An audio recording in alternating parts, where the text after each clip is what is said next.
जो ये चीजें नहीं समझेगा वो उस समय पछताएगा। एक दिन ऐसा आता है कि आदमी सोचता है कि मैं वापस मेरे उन रिश्तेदारों से मिलूं, वापस मेरे उस व्यक्ति से मिलूं, लेकिन वो कह पा जाता है। आपने काफी समय कांग्रेस के साथ बिताया है, आपकी बहुत अच्छी अच्छी पिक्चर्स हैं पीछे, सोनिया जी से लेके राहुल जी से लेके गहलोत जी से लेके। अब फिर उसके बाद आपने उनकी टोटली ऑपोजिट विचारधारा वाली पार्टी बीजेपी को ज्वाइन कर लिया। मतलब ये थोड़ा सा जनता के साथ क्या बिट्रेयल समझा जाए, या जैसे फैसला करने के बाद में जज कलम तोड़ता है, वैसे अच्छा जर्नलिस्ट भी अपने कलम रोज तोड़ता है।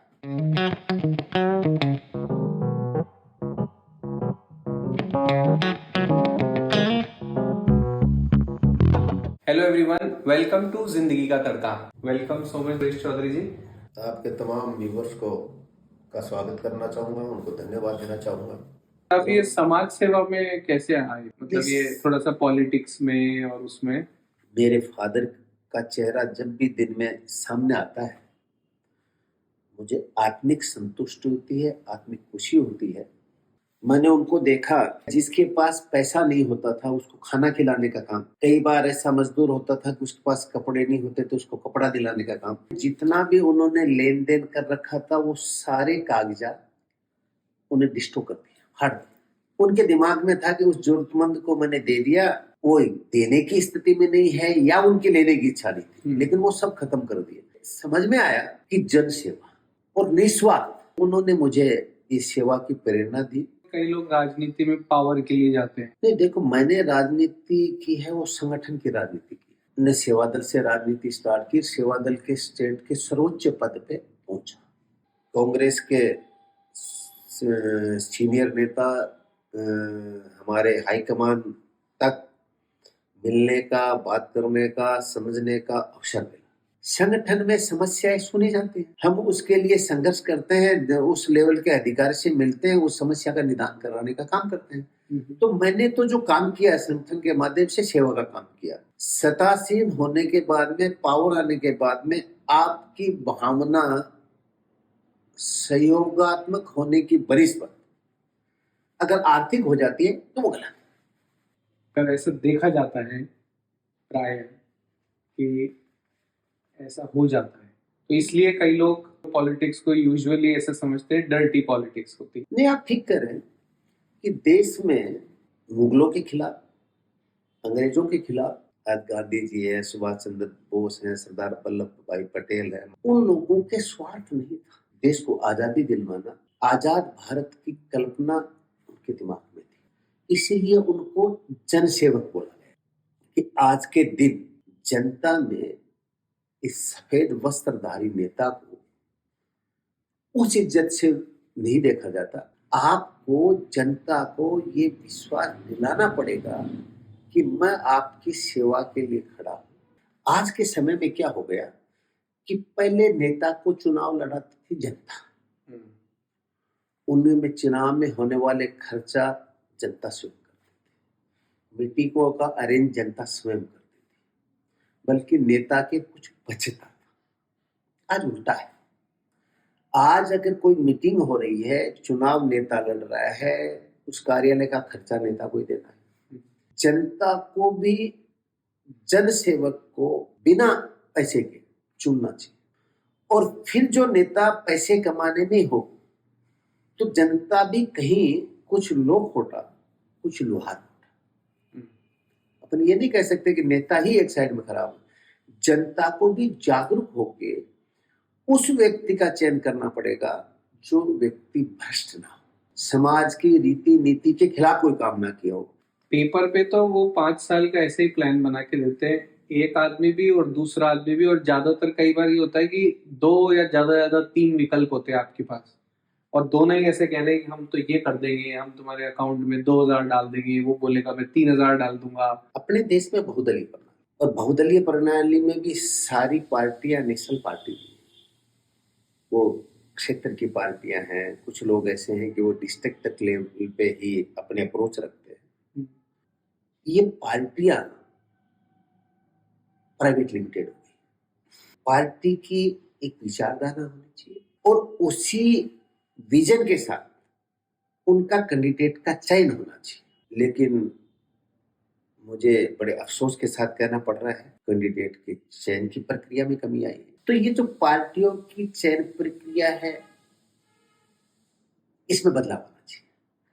उसके बाद में पार्टियों में जो संगठन से केडर बेस, जो पार्टी के संगठनात्मक ढांचे में नीचे के पायदान से सेवा करके और उसकी ऊंचाइयों के साथ उसका चयन होना चाहिए, बढ़ना चाहिए, उसके बाद में उसको इलेक्टेड सिस्टम में डालना चाहिए।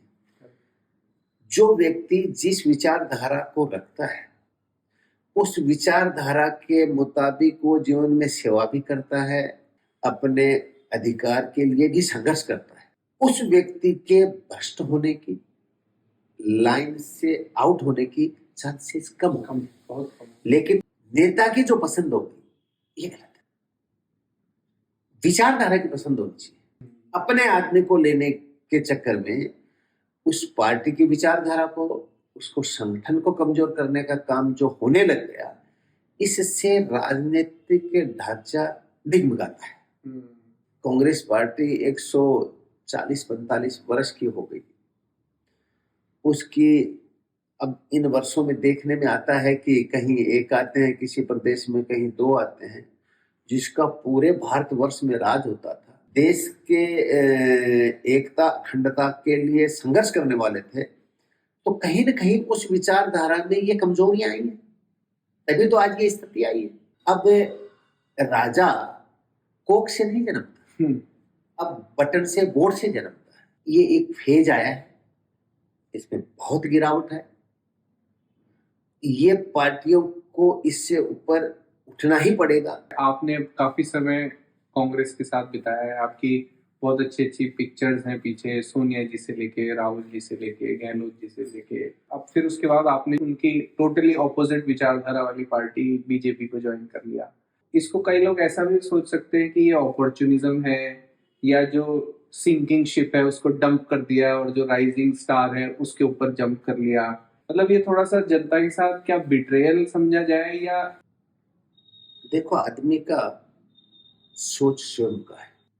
मैं व्यापारी बाद में बना, पहले कृषि पुत्र, किसान का बेटा। मेरे पिताजी ने जो संघर्ष देखा उतनी परेशानियां मैंने भी नहीं दी, लेकिन मैंने जीवन में संघर्ष का मूल्य क्या है ये देखा। मैं 94 तक जनता दल की राजनीति करता था, तो मैंने जनता दल का किसान के लिए वो संघर्ष देखा है। तो आज भी मेरे को जब किसान के साथ अत्याचार होता है, गरीब के साथ अन्याय होती है, तो मुझसे नहीं देखा जाता। मैंने इस पार्टी की विचारधारा को इसलिए छोड़ा कि इसमें चमचा संस्कृति हावी। नेताओं के पहले के काम को भुला दिया जाता है। एक नेता दिल्ली से आता है, वो कहता है कि ये पार्टी ऐसे चलेगी, ऐसे मजबूत होगी, तब अपन इलेक्शन जीतेंगे। तो जिस पार्टी के अंदर संघर्ष से नेता बनते थे, गरीब और अमीर में भेद नहीं होता था, कांग्रेस पार्टी एक ऐसी पार्टी थी जो किसान की, गरीब की, मजदूर की, जरूरतमंद की, और देश में व्यापार कैसे डेवलप हो तो व्यापारी की। लेकिन आज के टाइम के जो नेता हैं वो संघर्ष भूल गए, उस विचारधारा को भी पीछे रख दिया और सत्तासीन होने के लिए अपने आप में सत्ता की जोड़ में दौड़ने लग गए। कांग्रेस कमजोर होते गई, तो वो चीज मुझसे देखी नहीं गई, इसलिए मैं बैठ। तो इसके अंदर अभी कागज पे तो कांग्रेस की जो विचारधारा है वो तो शायद सेम ही होगी, लेकिन ये शीर्ष नेतृत्व की थोड़ी कमी ज्यादा मानी जाए, या पूरी पार्टी के अंदर ही अब वो विचारधारा स्पर्धा की या इलेक्शन जीतने की ज्यादा हो गई है, रादर देन लोगों की सेवा और संघर्ष के लिए? देखो, अगर नेता का बेटा नेता बनेगा, पत्नी नेता बनेगी, भाई नेता बनेगा, पोता नेता बनेगा, पड़पोता नेता बनेगा, राजा के राज में इसमें क्या अंतर है? ये कहने की जरूरत नहीं है। आम व्यक्ति को पता है कि कौन सी पार्टी में वंशवाद चल रहा है, कौन सी पार्टी में विचारधारा चल रही है। आपने तो शायद कास्ट पॉलिटिक्स को भी काफी क्लोज से देखा है। ये भी ऐसा सुनने में आता है कि चुनाव भी वैसे ही लड़े जाते हैं, लोग शायद वोट भी वैसे ही करते हैं। तो ये कब तक देश की उन्नति के लिए इसको कहीं तो जाके इसको खत्म करना पड़ेगा। ये वो लोग बात करते हैं जिन लोगों ने ये देखा नहीं। पैसे वाला होता जा रहा है, गरीब पुनः गरीब होता जा रहा है। और इसलिए जो इस समाज के अंदर कुरीति, ऊंच नीच, तो ये ऊंच नीच के लिए सब भाव खत्म होने चाहिए। एकदम जातीय व्यवस्था भी भारत में खत्म करना एकदम साधारण बात नहीं है। राजनीति में जातिवाद हावी है, ये खत्म होता जा रहा है।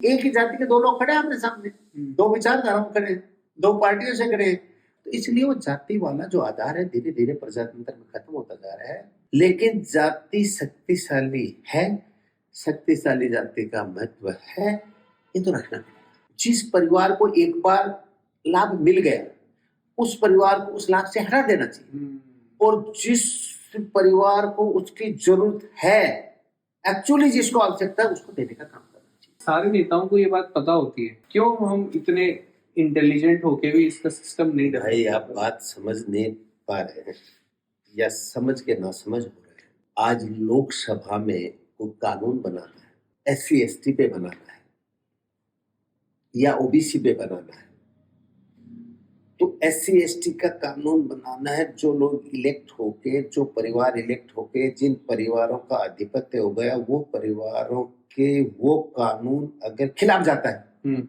तो उस कानून को बनने नहीं देंगे, क्योंकि वहां भी बहुमत चाहिए। इसलिए कुछ नेताओं की नियत करने की है, फिर भी कुछ कर नहीं पाते। तो इसलिए जो ये व्यवस्था है ना, इस व्यवस्था को मूल स्वरूप बदलने की आवश्यकता है। इस पूरी व्यवस्था में जनरली मीडिया का काफी अच्छा रोल होता है, जो अकाउंटेबिलिटी रखे, लेकिन आजकल एटलीस्ट मेरे को जितनी समझ है वो भी बहुत कमर्शियलाइज्ड हो गई है। मीडिया के मेरे तमाम मित्र हैं, मैंने स्पोक्स पर्सन के रूप में, स्टेट स्पोक्स पर्सन के रूप में लंबे समय काम किया है। ये पत्रकार का दोष नहीं है। जो समाचार पत्र जिसका मालिक है वो पत्रकार नहीं है, वो जर्नलिस्ट नहीं है। तो ये एक प्रोजेक्ट हो गया, ये एक व्यापार हो गया। जैसे फैसला करने के बाद में जज कलम तोड़ता है, वैसे अच्छा जर्नलिस्ट भी अपने कलम रोज तोड़ता है। मेरी कलम को जनता के लिए ये अवगत कराना चाहिए था। वो लिखते भी हैं, लेकिन सुबह अखबार में देखता तो खुद को भी नहीं, क्योंकि मालिक का दोष नहीं, क्योंकि वो खर्चे इतने हैं उस सिस्टम में वो नहीं पड़ेगा तो उसको वो सर्वाइव कैसे करेगा, चलाएगा कैसे। ये भी मेरा व्यक्तिगत विजन है। असली जर्नलिस्ट वो है जो अपनी लेखनी की ताकत पे जो सत्य है वो लिखे, किसी भी प्लेटफॉर्म पे, क्योंकि आजकल बहुत साधन हो गए। अब तो अभी आप राजस्थान के ओनर भी हैं, गुलाबी नगरी रेस्टोरेंट भी है, तो जयपुर में काफी नामी प्रतिष्ठान है। आपने भी काफी संघर्ष किया है यहाँ तक पहुँचने के लिए। नहीं, आप ठीक कह रहे हैं, लेकिन जैसे आप कह रहे हैं ना, मैं ये जीवन में जो मैं शब्द है, यही आपका अहंकार डेवलप करता है।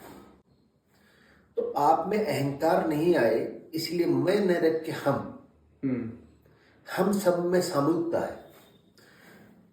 ये ठीक है कि मेरे पिताजी के आशीर्वाद से हमने होटल आपरो राजस्थान रिसोर्ट तब खोला जब जयपुर में मात्र हमारा रिसोर्ट पहला है, उसके बाद में रिसोर्ट आए, गुलाबी नगरी भी है, को प्रतिष्ठान हो गए।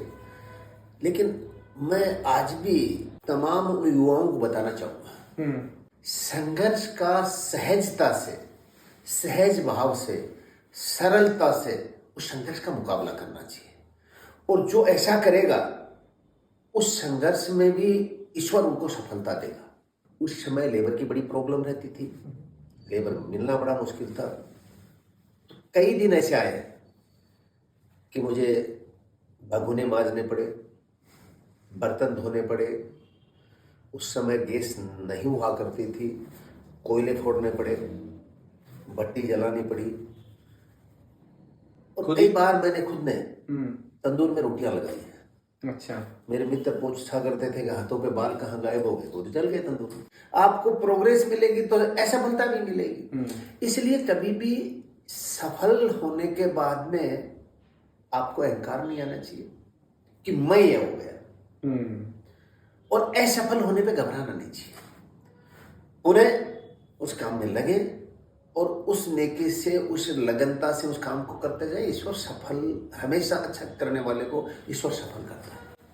आप बोल रहे थे कि आजकल के युवाओं में शायद आप थोड़ा सा देख रहे हो कि संघर्ष के प्रति उतनी सहजता नहीं है या उतना उत्साह नहीं होता। मैंने मेरा जीवन सामूहिक परिवार में जिया है। हम हमारे दादाजी के 9 पोते थे, हम सामूहिक रहते थे। सामूहिकता में अगर कोई वस्तु कम है तो बांट के खाना पड़ता है। अकेला है तो उसके ताऊ का, चाचा का, दोनों रिश्ते खत्म हो गए। बहन का, भुआ का, दोनों रिश्ते खत्म हो गए। तो जो अपने रिश्तों की महिमा थी, जो सामूहिक परिवार थे, उसमें जैसे ही ये एकल परिवार आया है और हम अकेले और हमारे अकेला, तो इससे जो एक विकास के अंदर संघर्ष देख के, संघर्ष की सामूहिकता देख के, और जो आदमी काम करता था वो खत्म हो गया। सोच हो गया पेरेंट्स का कि हमने जो देखा, हमने जो तकलीफ पाई, वो मेरे बच्चे को नहीं आनी चाहिए। निसंदेह नहीं आनी चाहिए, ये अच्छी बात है। लेकिन बच्चे को तकलीफ नहीं आनी चाहिए उनको योग्य बनाने के लिए, अच्छी शिक्षा देने के लिए, अच्छे स्वास्थ्य देने के लिए। और जब तक वो कमाने के योग्य नहीं हो, वहां तक उनकी आवश्यकताओं को पूर्ति करने के लिए उसके दिक्कत नहीं आनी चाहिए।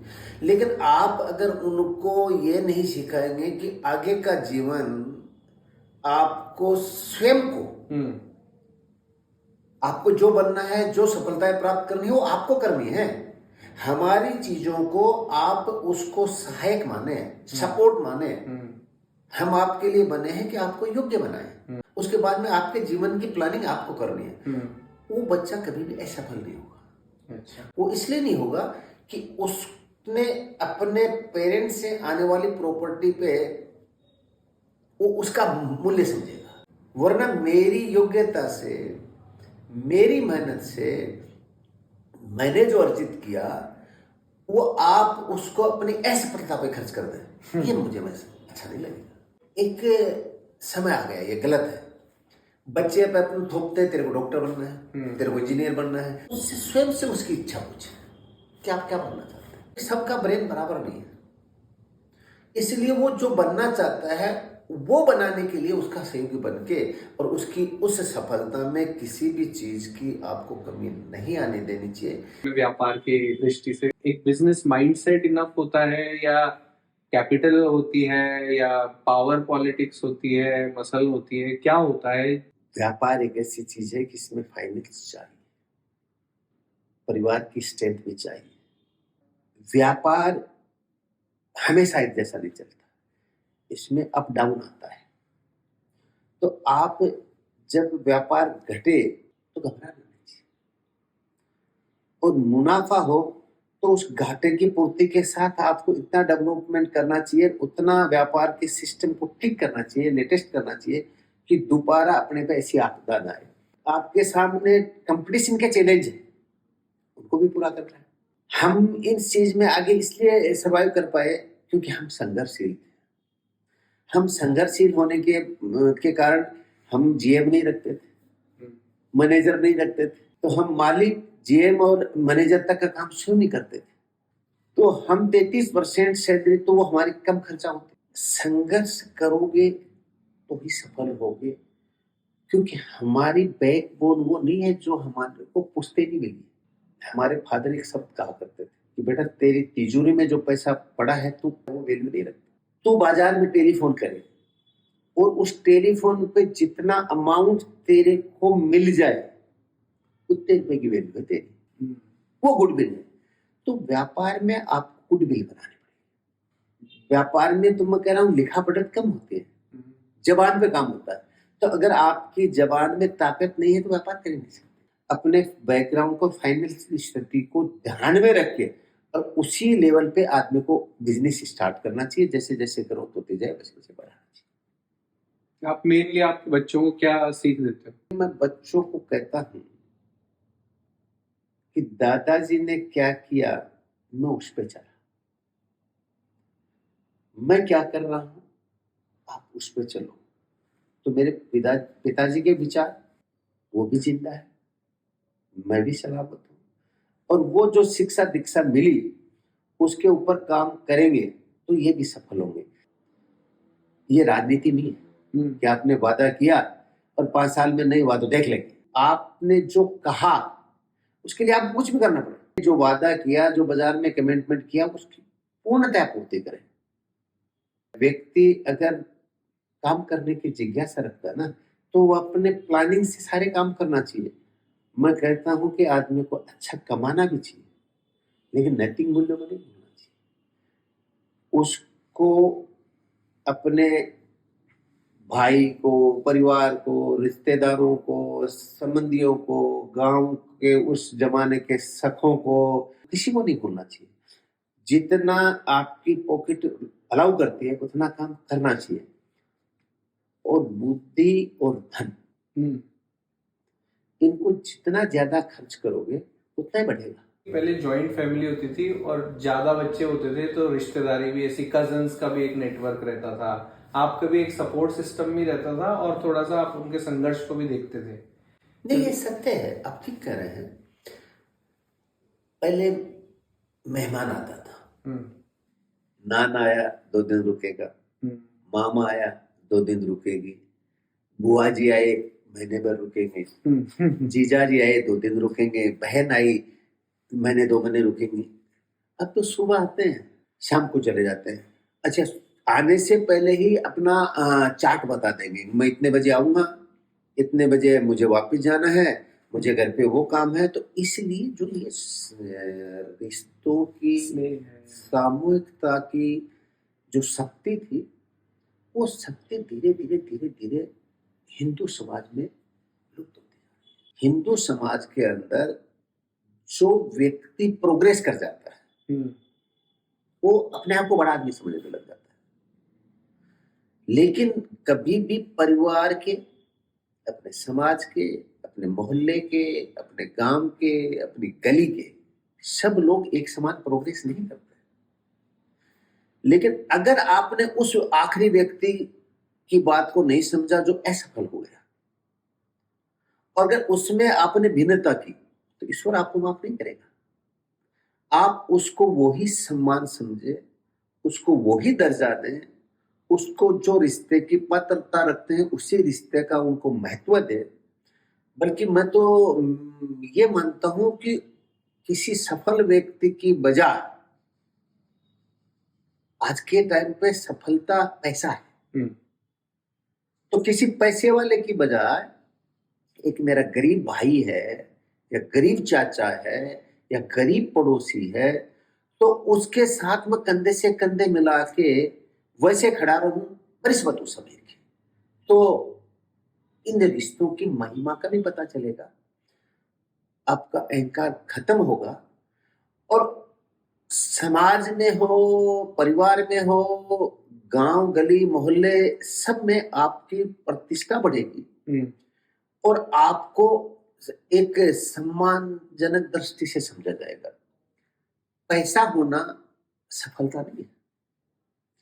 सफलता आपकी इसमें है जिस जन्म भूमि ने आपको इस संसार में आने का अवसर दिया, उस मिट्टी की उस सुगंध को आज भी आप समझते हैं क्या? उससे आपका अटैचमेंट है क्या? तो जो ये चीजें नहीं समझेगा वो उस समय पछताएगा। एक दिन ऐसा आता है कि आदमी सोचता है कि मैं वापस मेरे उन रिश्तेदारों से मिलूं, वापस मेरे उस व्यक्ति से मिलूं, लेकिन वो गैप आ जाता है। गैप फिलिप होता नहीं है। जो चीज आपसे अनजाने में हुई उस गैप की पूर्ति हो जाएगी। लेकिन आपने प्लानिंग से, अपनी बिजीनेस से, अपने बड़प्पन से और जो गैप पैदा किया वो कहीं पूरा नहीं होता। क्योंकि जिस दिन आप उसके पास जाएंगे तो वो कहेगा अब स्वाद से आए। इसलिए इंसान को अपनी मूल संस्कृति को, जन्मभूमि को, और जो आपको अपने माँ बाप ने संस्कार दिए उनको कभी नहीं भूलना चाहिए। आजकल वो होता है double income double kids, double income single kid, double income no kids.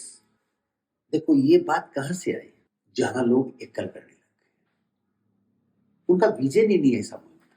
Population पर कंट्रोल होना चाहिए, लेकिन हम दो हमारे दो, वहां तो बराबर ही है ना पॉपुलेशन। तो इसलिए मैं कहूंगा कि कम से कम 2 इशू तो होने चाहिए, वरना ये रिश्तों की जो महिमा खत्म होती जाएगी ना, वो पहचान खत्म हो जाएगी। वो एक बच्चा जॉब लग गया, वो भी चला वो गया। जहां उसकी पोस्टिंग होगी वो वहीं जाएगा, जाना पड़ेगा। तो आप को जिस उम्र में उनकी आपको आवश्यकता है और वो आपके साथ नहीं है, फिर तो जीवन जीने का कोई सार नहीं है ना। पुत्र को उस टाइम पे उस पिता के पास होना चाहिए कि जब पिता को पुत्र के कंधा पकड़ने की जरूरत पड़े।